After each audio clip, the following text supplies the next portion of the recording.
Bonjour, shalom, c'est le révérend Autorité Kamani, mon pépé AKM.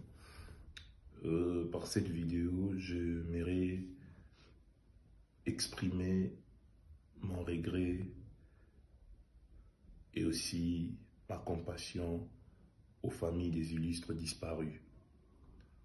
J'ai cité la famille biologique et spirituelle du bishop Roger Nvidi, qui vient de nous quitter, avec qui j'ai été en contact lundi, mardi sur WhatsApp. Et c'était un choc pour moi vendredi quand on m'apprend sa mort. J'aimerais aussi présenter mes sincères condoléances à la famille de l'apôtre Mardoché qui a été poignardé au Cameroun.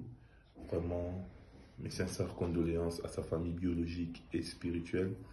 Et pour clôturer, l'église Corps du Christ de Belgique vient de perdre aussi un grand élément en la personne de notre maman Bishop, pasteur Rosiane Moutiébélé, qui est l'épouse de notre défunt Bishop Martin Moutiébélé, qui nous a quittés l'année passée.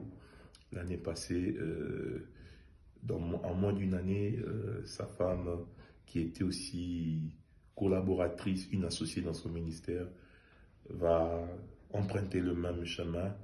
Elle va laisser reposer aussi de toutes leurs œuvres qu'ils ont accomplies. N'oubliez pas, ces couples sont à la base de l'implantation de l'église évangélique ici, bien qu'ils étaient un peu évangéliques protestants ici en Belgique. Le bishop Moutiébélé, et c'est une référence pour l'histoire de l'église Corps du Christ ici en Belgique. Son épouse aussi avec lui. Donc nous respectons ce qu'ils ont accompli comme travail ici en Belgique. Voilà pourquoi j'aimerais hier, j'ai adressé mes condoléances à sa famille biologique via sa fille Lydia Moutiébélé. Mais j'aimerais aussi par cette vidéo présenter mes sincères condoléances à toute la famille Moutiébélé et à toutes les églises de Nouvelle-Jérusalem.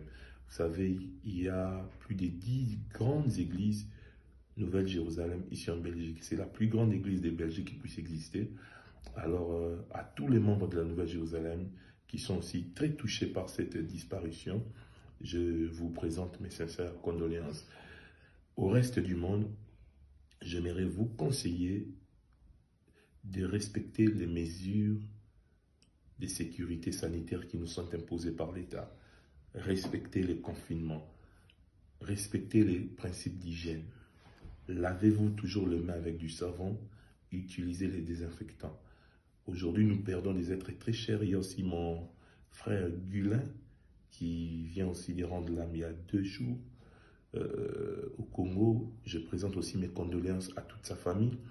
Donc voilà, nous traversons une période où, surtout nous ici en Europe, ceux de l'Afrique, bien que l'État ait réduit le nombre de personnes qui doivent assister aux obsèques, mais nous ici, c'est même compliqué de nous rendre dans un lieu de deuil. Les rassemblements n'est pas autorisé. Et puis deuxièmement, l'atmosphère est un peu très polluée ces derniers temps. Voilà pourquoi je demanderai à l'Église, aux véritables enfants de Dieu, de prier, d'implorer Dieu pour que cette pandémie puisse s'arrêter. Parce que nos églises, l'église du Seigneur aussi en paye. La Pâque est un événement historique, spirituel et prophétique pour l'église. Est-ce que nous passerons la Pâque dans les mêmes conditions? Prions Dieu. Dieu est capable de tout. Restons unis. Répentons-nous aussi. Par cette pandémie, Dieu interpelle aussi l'église à la repentance, à l'unité et au véritable amour. Si nous pouvons nous pardonner, oublier tout ce qui était passé et avoir les regards fixés vers le Christ, unissons nos forces, prions pour que cette pandémie puisse s'arrêter.